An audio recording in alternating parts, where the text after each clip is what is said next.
Dear brothers and sisters, welcome to semester দাদা।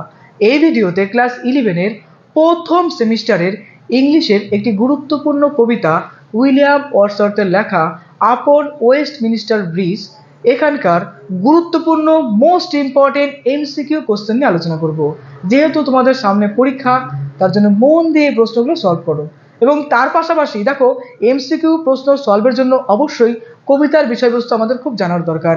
এই কারণে আমি প্রথমত কবিতার ডিটেলস লাইন বাই লাইন আলোচনা করব এবং ভিডিওর শেষে এই কবিতা রিলেটেড যে প্রশ্নগুলো পরীক্ষার জন্য মোস্ট ইম্পর্টেন্ট তার একটি সুন্দর সাজেশন তোমাদেরকে দেব। চলো তাহলে শুরু করছি। কম্পোজড আপন ওয়েস্টমিনিস্টার ব্রিজ উইলিয়াম ওয়ার্ডসওয়ার্থ 1802 খ্রিস্টাব্দের সেপ্টেম্বরের 3 তারিখে লিখেছিলেন। এবার আমরা এই বিষয়ে ডিটেলস জানবো, অর্থাৎ কবিতার প্রত্যেকটা লাইন, প্রত্যেকটা ওয়ার্ড সুন্দরভাবে ইমোশনালি সাহিত্যের রস দিয়ে বুঝবো, যেন এই বিষয়ে কোনো প্রশ্ন আসলে আমরা সুন্দর করে লিখে দিয়ে আসতে পারি। এবং তার পাশাপাশি এই কবিতা পাঠের শেষে আমি তোমাদের মোস্ট ইম্পর্টেন্ট এমসিকিউ কোশ্চিন এবং তার সলিউশন নিয়ে আলোচনা করব, যেন তোমার পরীক্ষা খুব ভালো হয়। তার জন্যই আমার এই প্রচেষ্টা। এবার চলো শুরু করছি আমাদের কবিতার বিষয়বস্তু নিয়ে আলোচনা। আর্থ has not anything to show more fair. কবি বলেছেন যে পৃথিবীর আর কোনো সুন্দর কিছু তার দেখবার নেই। কবি কেন বলেছেন? নিশ্চয়ই এর থেকেও কিছু সে সুন্দর কিছু দেখেছে, যে কারণে তার আর কোনো কিছু দেখতে ইচ্ছা করছে না। দেখো বলেছে, dull would he be of soul who could pass by a sight. কবি এমন কোনো অনুভূতি পেয়েছে তার, দেখো এখানে সল বলতে কি বলতো, সল বলতে আমরা বুঝি আত্মা, অর্থাৎ কবি তার মনের মধ্যে, তার আত্মার মধ্যে এমন কোনো অনুভূতি পেয়েছে যে অনুভূতি তাকে ছুঁয়ে যাচ্ছে। So touching its majesty this city now doth like a garment wear the beauty of the morning silent bare ship towards dome theatres and temple lie open into the fields and to the sky. সত্যি এমন একটি দৃশ্য কবি দেখেছেন যে যা তার মনটাকে ছুঁয়ে গেছে, তার তার তার অপরূপ একটা মহিমায়। এবার দেখো বলেছে, this city now doth like a garment wear the beauty of the morning silent bare ship towards domes theatres and temple lie open into the fields and the sky. এই শহর যেন একটা পোশাক পরে আছে। কবি লক্ষ্য করছেন, এই শহর যেন একটা পোশাক পরে আছে। একটা সুন্দর মধুময় প্রভাত, অর্থাৎ সকালের কথা কবি বলেছেন। একটা নিবারণ, একটা নিস্তব্ধ, যেন জাহাজ, যেন গম্ভীর, যেন চূড়া, যেন নাট্যশালা, আরও কত কত কিছু, যেন মন্দির, যেন উন্মুক্ত প্রান্তর, যেন আকাশ অবধি যেন তার পরিব্যাপ্ত, তার জন্য যেন ছড়িয়ে আছে সেই দৃশ্য, সেই মায়াবী অপরূপ দৃশ্যের কথা কবি বলেছে, যেটা কবি দেখেছেন। All bright and the glittering in the smokeless air. সেই বাতাসের কথা বলেছেন। আজ লন্ডন শহর চারদিকে কলকারখানার জন্য কেমন যেন বিষাক্ত হয়ে গেছে, কিন্তু কবি তা সত্ত্বেও তার মধ্যে একটা সেই বাতাস দেখেছে যার মধ্যে ধোঁয়া নেই, যার মধ্যে রয়েছে কি একটা সুন্দর আভা। যদিও লন্ডন শহর আজকে কি হয়েছে, টোটাল ধোঁয়ার মধ্যে তলিয়ে গেছে। কেন? তখনকার দিনে লন্ডন শহরে কিন্তু শিল্প বিপ্লব ঘটেছিল, তোমরা সেটা জানো। তো যে কারণে ইন্ডাস্ট্রি আসার পরে লন্ডন শহরে কিন্তু প্রচুর কলকারখানা থাকার ফলে একটা ধোঁয়াময় পরিবেশ তৈরি হয়ে গেছিলো। দেখো সেই চাদরের কথা বলেছে, smokeless air glittering in the smokeless air all bright, যেন তার চারিদিক দিয়ে যেন একটা মাধুর্য ছড়িয়ে পড়েছে। কবি লক্ষ্য করছেন তার চোখে সেই নির্ধূম্র বাতাস, যেখানে সকল রকমের কি রয়েছে, আভা রয়েছে, সূর্যের কিরণ রয়েছে, যেন উজ্জ্বল ঝলমল করছে। আহা, এই দৃশ্য দেখার পর কি কবির আর কোনো দৃশ্য দেখতে ইচ্ছা করবে? সত্যি কবির নজরে যেন লন্ডন শহরে একটা নতুন দৃশ্য, নতুন একটা উপমা, একটা মহিমায় ভরিয়ে তুলেছে। দেখো, never did the sun more beautifully steep in this is first splendour valley rock. দেখো সুন্দর একটা কথা বলেছে যে এর আগে হয়তো কখনো সূর্য এমন দীপ্ত প্রভা এত সুন্দরভাবে কখনো সিক্ত করেনি তাকে, তাই না, লন্ডন শহরকে। চলো পরেরটুকু আমরা পড়ি। দেখো বলছে, or hill near so I never felt calm so stiff the river cultis at this own sweet will. Dear God, the very houses seem asleep and all that mighty hair is lying still. Again I read, dear God, the very houses seem asleep and all that mighty heart is lying still. সত্যি কবিকণ্ঠে প্রকাশ পেয়েছে একটা জাদুময়, একটা সৌন্দর্যের মহিমা, একটা রোমান্টিকতা। যদিও তিনি একটা romantic কবি ছিলেন, সে কারণে কি তার লেখার মধ্যেও কিন্তু সে ছাপ রয়ে গেছে তার চিরচেনা সেই শহর নিয়ে, যে শহরকে তিনি প্রচুর ভালোবেসে গেছে, যে সত্যি তার মোহমায়া সে ডুবে গেছে, তার স্বরূপ একটা মহিমা রয়েছে সেই শহরের। তিনি হঠাৎ করে লক্ষ্য করেছেন। তাই কবি বলেছে যে সূর্য কখনো এমন সুন্দরভাবে সিক্ত করেনি, এমনভাবে সে কখনো দেখেনি। সেই উপত্যকা, সত্যি তো সেই উপত্যকা, দেখো এখানে ভ্যালি বলতে উপত্যকা বলে বোঝাচ্ছে, কিংবা বলেছে সেই পাহাড়, যে হিল যেটা বলেছে, পাহাড় বা টিলা তার প্রথম আলোর ছটায় যেন ভরিয়ে তুলেছে। অর্থাৎ সূর্যের প্রথম ছটা কিন্তু সেই পাহাড় বা টিলাতে কিন্তু পড়ে। তেমন একটা মায়াবীর জগতের কথা বলেছে। কখনো দেখেনি কবি, কখনো দেখেননি, কখনো বুঝিনি আমি যে এত শান্তি, এত আনন্দ আমি উপভোগ করতে পারবো। নদী যেন বয়ে যায় ধীরে ধীরে তার সমধুর মহিমায়, স্বাধীনতায়, তাই না? নদী কিন্তু কখনো স্থির হচ্ছে না, সে বহমান। নদীর যে জল আর সময় যেটা আছে সেটা চিরবহমান, বয়ে যাচ্ছে বয়ে যাচ্ছে বয়ে যাচ্ছে। তাকে যতটুকু তুমি ধরে আপন করতে পারো ততটুকু তুমি পেলা, তাই তো? সময় তো কখনো ফিরে আসবে না, যে সময় চলে যাচ্ছে কোনো দিন ফিরে আসবে না, সত্যি। তারপর বলেছে দেখো যে নদী ধীরে ধীরে বয়ে চলছে স্বাধীনভাবে মধুর একটা ছন্দময় গতিতে, তাই না?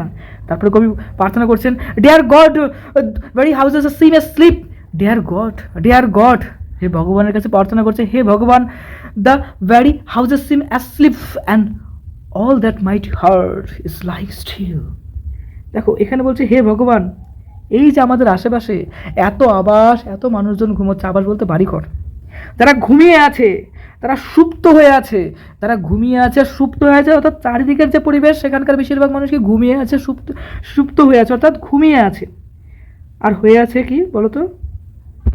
মানুষের যে মন, অর্থাৎ মানুষের যে মাইন্ড, মানুষের যে মনগুলো রয়েছে, সেই মনগুলো তখন যেন ঘুমিয়ে রয়েছে, তাই না? সেই হৃদয়গুলো কি আছে, সেই সবল যে হৃদয় অনেক অনেক কী করে ভাবতে পারে, সেই সমস্ত মানুষগুলো দিনে রাত্রে খেটে চলা সেই মানুষগুলো সবাই যেন অবিচল হয়ে আছে সেই ভোরের একটা মুক্ত পরিবেশে, যখন টোটাল টাউনটাই ঘুমিয়ে আছে।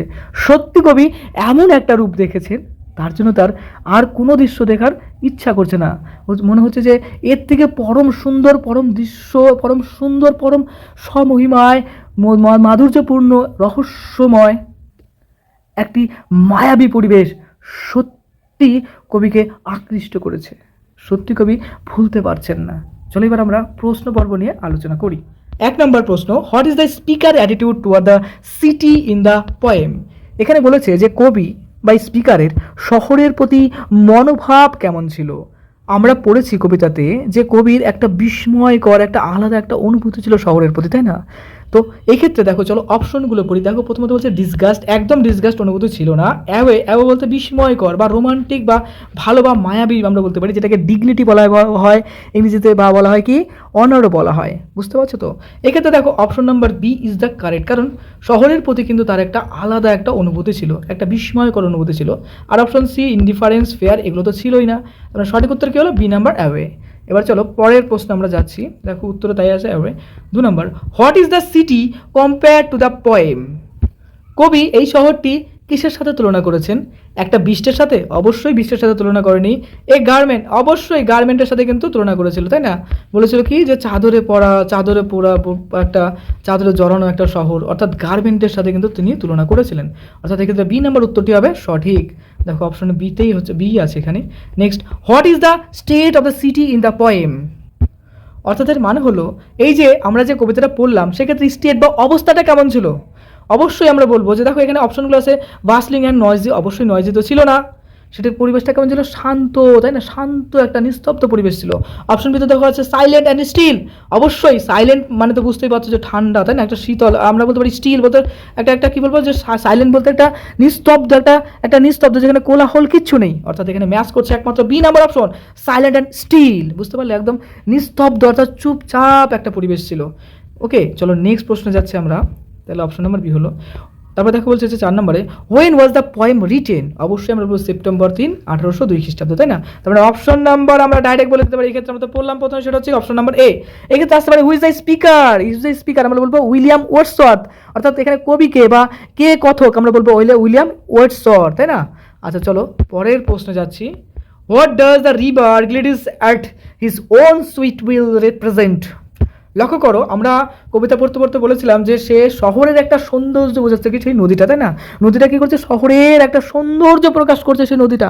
এখানে অপশন পরে দেখো অপশন কোনটা আছে, দেখো দ্য সিটি অফ সাউথ, অবশ্যই না। দ্য সিটি অফ বিউটি, অবশ্যই সিটি অফ বিউটি কিন্তু এখানে বোঝানো হচ্ছে, অর্থাৎ অপশন নাম্বার বি হবে রাইট। 6 নম্বর প্রশ্ন, what is the speaker emotional response to the city? শহরের প্রতি কবির ইমোশনাল দিক দিয়ে কেমন অনুভূতি ছিল? আমরা পড়তে পড়তে পড়েছিলাম যে শহরটাকে তিনি একটি বিস্ময়কর ভাবতেন, অর্থাৎ অ্যাওয়ে ভাবতেন, তাই না? দেখো এখানে option number C, he is in away of the city, অর্থাৎ শহরের প্রতি তার একটা বিস্ময়কর অনুভূতি ছিল, অর্থাৎ সি নাম্বার অপশন কিন্তু এক্ষেত্রে রাইট হচ্ছে। চলো নেক্সট প্রশ্নে যাচ্ছি। দেখো, what is the significance of the mighty heart in the poem?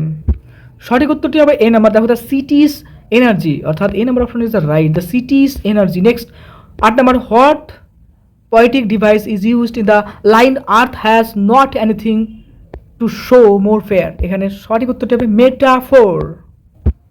Next 9 number, how does the poem use language to create a sense of wonder? Answer হবে দেখো through imagery. Option কি হলো দেখো through imagery. Then next দেখো 10 number, what is the overall tone of the poem? দেখো answer হবে awe inspired. 11 number, what is the speaker attitude toward the natural world in the poem? উত্তর হবে কি he is an awe of it. Next 12 number দেখো, what is the effect of the use of the word majesty in the poem? দেখো majesty কেন use করেছিলেন, এর মানে হলো it creates a sense of grandeur. Next, what is the significance of the beauty of the morning in the poem? কেমন ছিল সকালের পরিবেশটা? আমরা বলবো it symbolize the city's beauty. Next 14 number, what is the main theme of the poem? উত্তর হবে the beauty of the city. 15 number, what is the effect of use of the word silent to describe the city? উত্তর হবে দেখো it creates a sense of peace and tranquillity. Next 16 number, what is the significance of the field and sky in the poem? উত্তর হবে দেখো the signify the city's connection to the nature. Next, what is the effect of the use of the word glittering to describe the city? Answer হবে দেখো it emphasizes the city's beauty. এরপর 18 নম্বর, what poetic device is used in the line never did sun more beautiful step?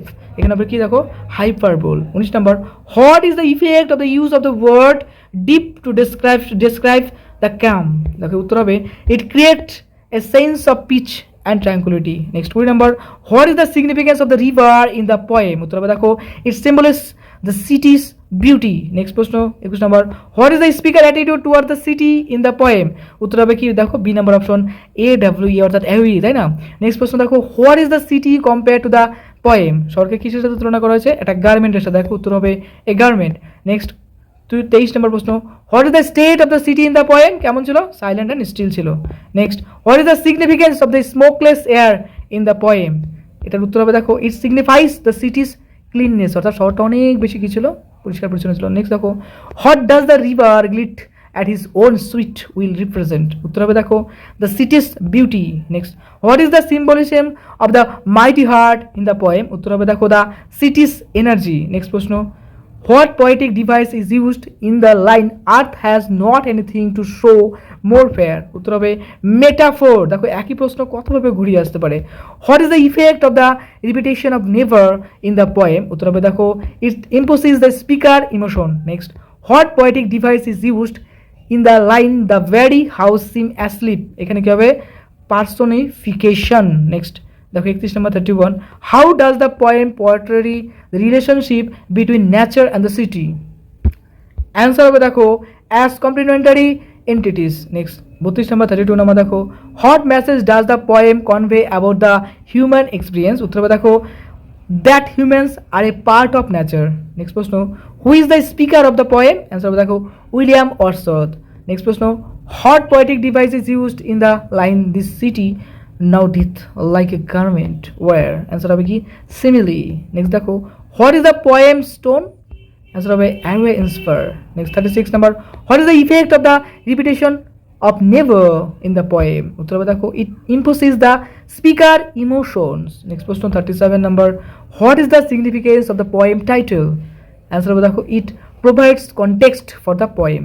38 number, how does the poem related to the romantic movement? Answer হবে দেখো it celebrate the beauty of nature. 39 number প্রশ্ন দেখো, what is the poem structure? Answer হবে free verse.